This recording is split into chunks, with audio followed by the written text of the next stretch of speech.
এটা মেছেজ দিব বিচাৰিছোঁ।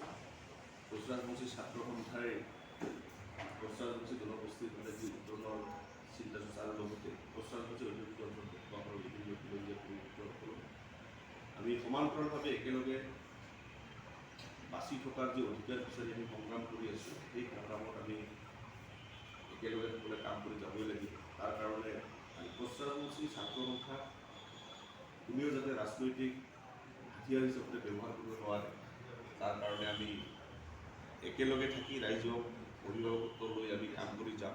আৰু সংগঠনৰ যিহেতু আমি 10টা সংগঠন আমি একত্ৰিত হৈছিলোঁ, এই 10টা সংগঠন একত্ৰিত হোৱাৰ কাৰণে আমাৰ মাজত সকলোৰে মনৰ মিলন এতিয়ালৈকে আমি কৰিব পৰা নাই। তথাপিও অলপ ভুল ত্ৰুটি হৈ থাকে। এতিয়া সাংগঠনিক কথাবিলাক আমি অলপ এই 2-1 দিনৰ ভিতৰতে আমি বেলেগ ৰূপত অলপ আমি আগবাঢ়ি যাব লাগিব। আমি সকলো আমি যিসকল আমি ইয়াত মানে বিষয়ববীয়া আছোঁ, বিষয়ববীয়াসকলে যাতে নিজৰ কামটো যাতে ভাল কাম কৰিব পৰা যায়, সেই পৰিৱেশটো আমি সৃষ্টি কৰিব লাগিব। আগত আমাৰ কমিটিবিলাকত 31 জনীয়া আমাৰ কমিটি আছে। এইবাৰ আমাৰ কোচৰাজবংশী ছাত্ৰ সন্থাৰ কমিটিখন হৈছে 110 জনীয়া। তাৰ কাৰণে অলপ মানুহৰ মাজত ভুল বুজাবুজি অলপ হ'বই। সেইকাৰণে আমি এসপ্তাহৰ ভিতৰত আমি অঞ্চলভেদে ঠাইভেদে মানুহবিলাকক আমি ভাগ ভাগ কৰি দিব লাগিব। যে মণিৰাম ৰায় হৈছে কাৰ্যকাৰী সভাপতি।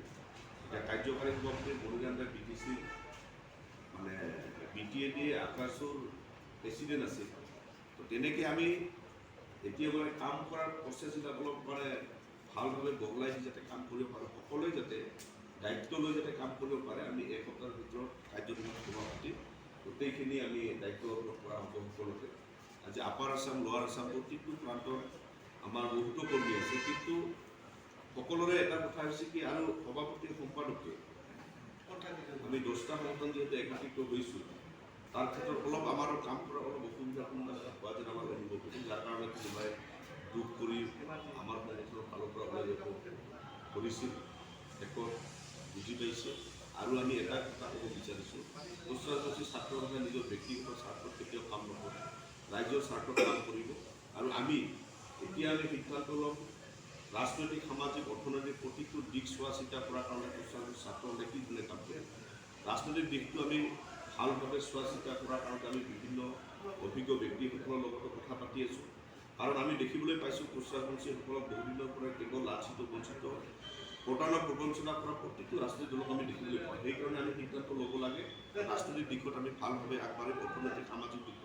সেইকাৰণে কম সময়ৰ ভিতৰত ৰাইজক লগত লৈ প্ৰতিটো সিদ্ধান্ত আমি লৈ আমি কোচৰাজবংশী জাতিৰ ভৱিষ্যত বিতৰণৰ কাৰণে